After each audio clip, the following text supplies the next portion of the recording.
ചൂഷണം ചെയ്യുന്ന ഞെട്ടിക്കുന്ന ദൃശ്യങ്ങളാണ് ഞങ്ങൾ ഈ പുറത്തുവിടുന്നത്.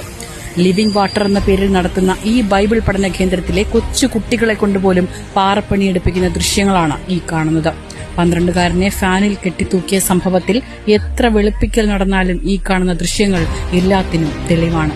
ഇവിടെ തന്നെ പഠിക്കുന്ന ഒരു കുട്ടിയുടെ അമ്മ പകർത്തിയ ഈ ദൃശ്യങ്ങളൊന്ന് കണ്ടുനോക്കും.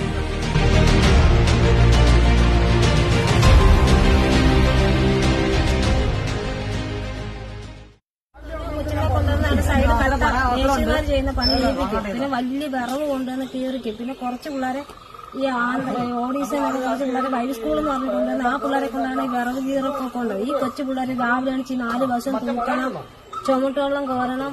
അതുപോലെ തന്നെ അവിടെ ഒരു വീടിടിച്ചിട്ട് ആ വീടിന്റെ വേസ്റ്റ് പിന്നെ മൊത്തം കുഞ്ഞുങ്ങളെ കൊണ്ട് രാവിലെ തൊട്ട് വൈകുന്നേരം വരെ ആ മണ്ണ് ചുമന്ന് ഈ കണ്ടെത്തി കൊണ്ടിടുക. ഇതൊക്കെയാണ് ഇവരുടെ ഇത്. നമ്മളെ പ്രതികരിക്കാത്തെന്ന് പറഞ്ഞാൽ ഇവിടെ എന്തെങ്കിലും ചോദിച്ചു കഴിഞ്ഞാൽ അത് ആ പാസ്റ്റിന് ഇതൊരു പ്രശ്നം നമ്മൾ മാത്രമേ ഉള്ളൂ ഇറങ്ങാനായിട്ട്. അതുകൊണ്ടാണ് നമ്മൾ പ്രതികരിക്കാതെ ഇത് കണ്ടിട്ട് പോയത്. പക്ഷെ ഇപ്പൊ ഈ കുഞ്ഞിനിങ്ങനെ ചെയ്തെന്ന് അറിഞ്ഞപ്പോൾ ഞങ്ങൾ പ്രതികരിക്കാറിറങ്ങിയതാണ്. കാരണം നമുക്കും ഉണ്ട് കുഞ്ഞുങ്ങൾ. നാളെ ഇത് സംഭവിക്കാം. തന്നെയല്ല, ആ കുഞ്ഞിന് 500 രൂപയ്ക്ക് തല കീഴായി ആ കെട്ടിത്തൂക്കിട്ട്, അത് ഫാനില് കയ്യമൊത്തത്തിൽ ആ ഫാൻ ഓൺ ആയാൽ എന്തുമായിരിക്കും സ്ഥിതി. ഞങ്ങൾക്കും ഉണ്ട് 6ാം ക്ലാസ്സിൽ പഠിക്കുന്ന, എനിക്ക് 2 കൊച്ചുമക്കളുണ്ട്. അത്രയും പ്രായമേ ഉള്ളൂ ഈ കൊച്ചിന്. അതിന്റെ ആ ഗതി ഉണ്ടായിത്തീരും. അതിന്റെ അമ്മ 3 വർഷം കൊണ്ട് തളർന്നു കിടക്കുന്ന ഒരു അമ്മയാണ്. അതിന്റെ അച്ഛൻ വന്നു, അമ്മാവൻ ഇവിടെ നിൽക്കൊണ്ട് അവരൊക്കെ ഇത് തന്നെ പറയുന്ന, കൊച്ചിന് അടിയുടെ പാടുണ്ട്, കയറ് കാലെ കെട്ടിയ പാടുണ്ട്, കുഞ്ഞ് ആശുപത്രിയില. അത്രയും ഞങ്ങൾക്കറിയാം. ഞങ്ങൾ ഇതൊക്കെ അറിഞ്ഞും കൊണ്ടാണ് ഞങ്ങൾ ഓടി വന്നത്. ഇവർക്കത് ഈ ജോലി ചെയ്യുന്ന മാത്രമാണ് നമുക്ക് കാണാൻ കഴിയുന്നത്. അതുകൊണ്ട് നമുക്ക് കയറി നമ്മൾ ഒറ്റയ്ക്ക് കയറി പ്രതികരിക്കാനൊന്നും പറയത്തില്ല. കാരണം ഞങ്ങൾക്ക് നേരത്തെ ഒരു വാഹനത്തിന്റെ എന്റെ ഒരു സഹോദരന്റെ വാഹനം ഇവിടെ ആ പാസ്റ്റർ വാഹനം കൊണ്ടുവന്നപ്പോൾ ഞങ്ങളുടെ വണ്ടിയിലൊന്ന് വന്ന് മുട്ടി.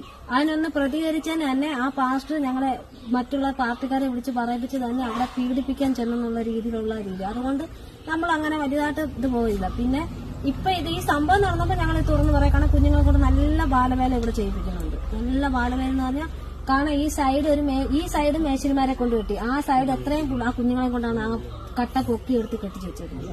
പിന്നെ ഈ മണ്ണ് മൊത്തം ഇടിച്ചെടുക്കുക, കുഞ്ഞുങ്ങളെ രാവിലെ തൂത്ത് വാരണം, വലിയ മുട്ടമറവ് കൊണ്ടുവന്ന് കീറിക്കുക, ഇതൊക്കെയാണ് ഇവരുടെ പണി. അതിന് ഞങ്ങൾ ശക്തമായി പ്രതികരിക്കുന്നുണ്ട്.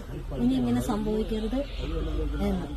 ഇവിടെ ബൈബിൾ ക്ലാസ്സിന് വരുന്ന പിള്ളേരെന്ന് പറയുന്നത് നമ്മുടെ കേരളീയരല്ല, കൂടുതലും നേപ്പാളികളും ഒക്കെ പിള്ളേരാ. അവര് ഹിന്ദിയാ കൂടുതലും സംസാരിക്കുന്നത്.